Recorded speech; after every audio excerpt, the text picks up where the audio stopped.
الفترة اللي فاتت في سؤال بيتكرر عند ناس كتير قوي. ليه كل حاجة بقت غالية؟ وليه الحكومات دايما بتتكلم عن ديون وأزمات؟ لما تبص على الأرقام هتلاقي إن تقريبا كل دول العالم مديونة، حتى الدول الكبيرة والغنية. فالسؤال هنا مش مين فقير ومين غني، السؤال إزاي وصلنا لكده وليه الديون بقت موجودة في كل حتة. فالنهاردة في سطر حضارة هنحاول نفهم الموضوع ببساطة. يعني إيه ديون دول؟ ومين مديون لمين؟ وليه الحكومات مش قادرة توقف الاستلاف؟ وده لأن لكل سطر أثر ولكل حضارة قصة.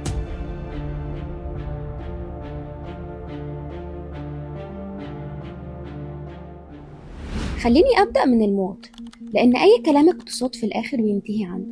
فالمواطن دلوقتي حاسس بضغط في كل حاجة، أسعار، إيجارات، أكل، علاج، وفي نفس الوقت بيسمع إن الدولة بتستلف مليارات. فالسؤال الطبيعي هو أنا بدفع تمن إيه؟ وليه الدولة محتاجة تستلف أصلا؟ فتوماس بيكيتي في كتابه Capital in the 21st Century بيشرح إن الفترات اللي الناس بتحس فيها إن تعبها قيمته بتقل بتكون دايما مرتبطة بتراكم ديون الدول. فالدولة بتنقل عبء الدين بهدوء لجيب المواطن. فاللي احنا حاسين بيه ده مش إحساس فردي، بل إحساس عالمي، وفي الحقيقة صدى لأزمة عالمية كبيرة.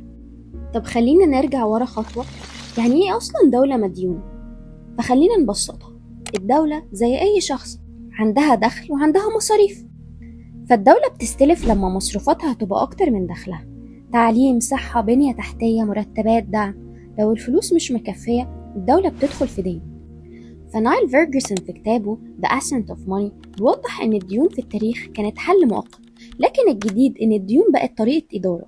فالدولة بتستلف عشان تصرف على الخدمات، تدفع مرتبات، تسدد ديون قديمة، ومع الوقت الفوائد بتكبر فتضطر تستلف تاني، مش عشان تبني لكن عشان تعيش. وهنا تتحول الديون من أداة لنظام حياة، وتبدأ المشكلة الحقيقية. لو فاكرين إن الديون دي حاجة جديدة، خلينا نرجع للتاريخ. أسبانيا في القرن ال16 كانت أقوى دولة في العالم. ذهب وفضة جايين من أمريكا اللاتينية، نفوذ سياسي وعسكري، إمبراطورية ضخمة.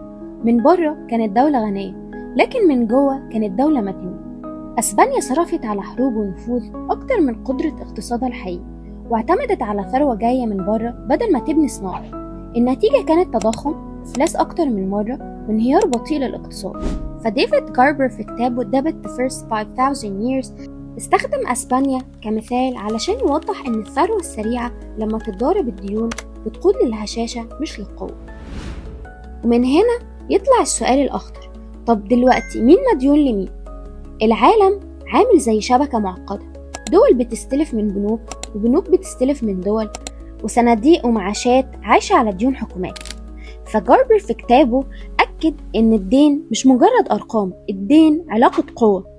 فلازم نفهم إن الديون مش خط مستقيم، مش دولة بتستلف من دولة وخلاص. الديون شبكة، كل ما الشبكة بتكبر أي قطع فيها بيأثر على الكل. أمريكا مثلا أكبر دولة مديونة في العالم، بس ديونها موزعة بين مواطنين وبنوك ودول تانية. فنايل فيرجسون في كتابه The Ascent of Money بيشرح إن النظام ده خلى العالم كله مترابط، أي أزمة في حتة بتوصل للباقي بسرعة. طب أمريكا نفسها قامت عليه. الاقتصاد الأمريكي اتبنى على الصناعة والسوق المفتوحة والاعتماد على الائتمان، فالائتمان كان دايما جزء من النمو. لكن في العشرينات قبل الكساد العظيم القروض بقت سهلة قوي، والمضاربات زادت، والناس استثمرت بفلوس مش من ملكها. ولما البورصة انهارت سنة 1929 الأزمة ما وقفتش عند المستثمرين بس، فالبنوك أفلست والبطالة زادت والقروض اتسحبت، ودول كاملة اتأثرت لأنها كانت معتمدة على التمويل الأمريكي، واللي عمل بعد كده ركود. فجأة أمريكا اكتشفت إنها مش بس مديونة، لكنها كمان دائنة الناس مش قادرة تسدد. فالدرس المستفاد من الكساد العظيم إن الديون لما تزيد عن قدرة السداد بتتحول من محرك اقتصاد إلى سبب انهيار. وده يخلينا نسأل سؤال تاني، ليه الحكومات مش قادرة توقف الاستلاف؟ ستيفاني كانتن في كتابها The Deficit Myth بتشرح إن الحكومات الحديثة محاصرة بين 3 حاجات: انتخابات، وغضب شعبي، وأسواق مالية. فلو الحكومة قالت هنقلل الصرف الناس تزعل، ولو الحكومة قالت هنزود الضرايب الناس تزعل، ولو قالت هنبطل الدعم الناس تزعل. فالحل الأسهل دايما للحكومة إنها تستلف وتأجل. فنايل فيرجسون في كتابه أكد إن الحكومات بتعتمد على سياسات قصيرة المدى، وده بيكسبهم وقت ولكن بتراكم عليهم أزمة على المدى البعيد. وهنا نيجي لدور البنوك والمؤسسات المالية. فالبنوك مش بس بتقرض، البنوك بتأثر وبتضغط وبتخلق واقع جديد. سوزان سترينج في كتابها The Retreat of the State بتقول إن الدولة فقدت جزء كبير من سيادتها لصالح البنوك والمؤسسات المالية، وإن القوة في العالم الحديث بقت في الأسواق والمؤسسات المالية أكتر من الحكومات. وساعتها السؤال يبقى منطقي، مين اللي بيحكم فعليا؟ هل الدولة ولا المؤسسات المالية؟ فالدولة المدينة قراراتها دايما محدودة، وده بيفسر ليه سياسات كتير في دول مختلفة بقت شبه بعض كأنها نسخة واحدة.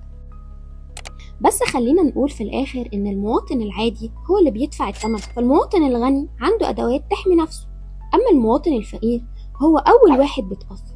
أي تضخم، أي رفع فوائد، أي أزمة بتبان في الأكل والإيجار. فأزمة 2008 مثال واضح على ده، سببها كان ديون القطاع الخاص، لكن اللي دفع الثمن كانوا الناس، فالبنوك رجعت اشتغلت من تاني، أما المواطن هو اللي اتحمل النتيجة. وده يدخلنا على السؤال الكبير، هل إحنا داخلين على أزمة عالمية؟ العلاقة بين الديون والتضخم علاقة مباشرة. لما الدين يزيد الحكومات أحيانا بتلجأ لطباعة الفلوس، فستيفاني كلينتون بتقول إن الدولة اللي بتستلف بعملتها عندها مساحة حركة، بس المساحة دي مش مفتوحة لأن التضخم في الآخر بيضغط على الناس والاقتصاد. لو رجعنا للتاريخ فهنلاقي كارمن راهنايت وكين ثروج في كتابهم This Time is Different درسوا مئات السنين من أزمات الديون، فالنتيجة كانت واحدة: ديون أعلى من أي وقت، فوائد بتزيد، نمو اقتصادي أبطأ، وعالم مليان صراعات. المهم إن احنا نكون متفقين إن مش كل الديون شر. فجون كينز في كتابه The General Theory of Employment, Interest and Money كان شايف إن الاستلاف مهم جدا وقت الأزمات، لكن الفرق إنك أنت تستلف عشان تبني ولا تستلف عشان تعيش. زي الفرق بين واحد بياخد قرض عشان يفتح مصنع وواحد بياخد قرض عشان يدفع الإيجار، فالأول بيخلق مستقبل، أما التاني بيشتري وقت بس.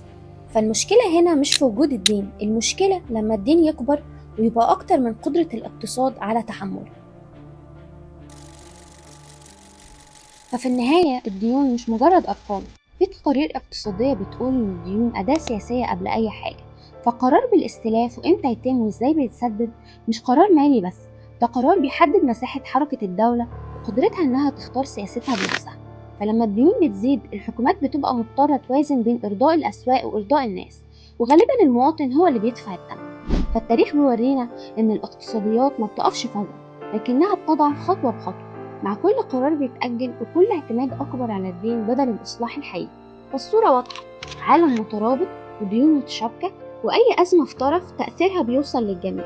عشان كده فهم موضوع الديون مش رفاهية اقتصادية، ده جزء من فهم السياسة وفهم اللي بيحصل حواليه. وزي ما قال جاربر إن الدين هو أذكى طريقة تخليك تشتغل طول عمرك وانت فاكر نفسك قوي.